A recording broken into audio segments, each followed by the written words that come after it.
বঙাইগাঁও জিলাৰ ককিলা আৰক্ষী নিৰীক্ষণ চকীৰ অন্তৰ্গত গোলাপাৰাত উদ্ধাৰ কিশোৰীৰ মৃতদেহ। মানা নদীত গোলাপাৰা ব্ৰিজৰ কাষত মাছমৰীয়াসকলে প্ৰত্যক্ষ কৰে মৃতদেহটো। পিছত পৰিয়ালৰ লোকক অৱগত কৰায়।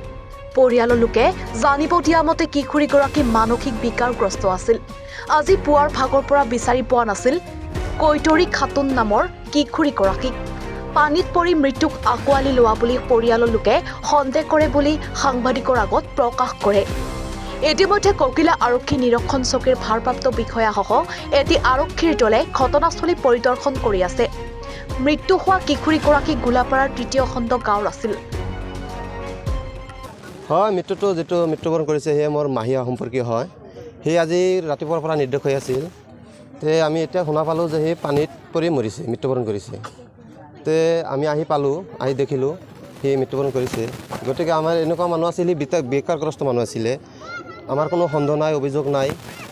গতিকে আমি ৰাইজক বা প্ৰশাসনক আমি এটাই বিনম্ৰভাৱে অনুৰোধ জনাওঁ যে আমাৰ মৃত্যুদেহটো আমাৰ চমজাই দিয়ে যেন।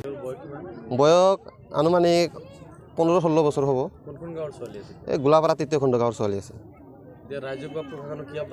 ৰাইজক আৰু প্ৰশাসনক এটা আহ্বান জনাওঁ যে আমাৰ মৃত্যুদেহটো কাৰো ওপৰত সন্দেহ নাই। গতিকে আমাৰ মৃত্যুদেহটো আমাক চমজাই দিলে হয়। হয়, একো কৰিব নালাগে। যিহেতু ছোৱালীটো বিকাৰগ্ৰস্ত আছিলে, গতিকে আমি কাৰো ওপৰত সন্দেহ কৰা নাই। সেইকাৰণে আমাক মৃত্যুদেহটো আমাক চমজাই দিলে হৈ যাব। দেউতাকৰ নাম চানমিয়া। মানিকপুৰৰ পৰা মনজাৰ আলীৰ ৰিপৰ্ট, NE24।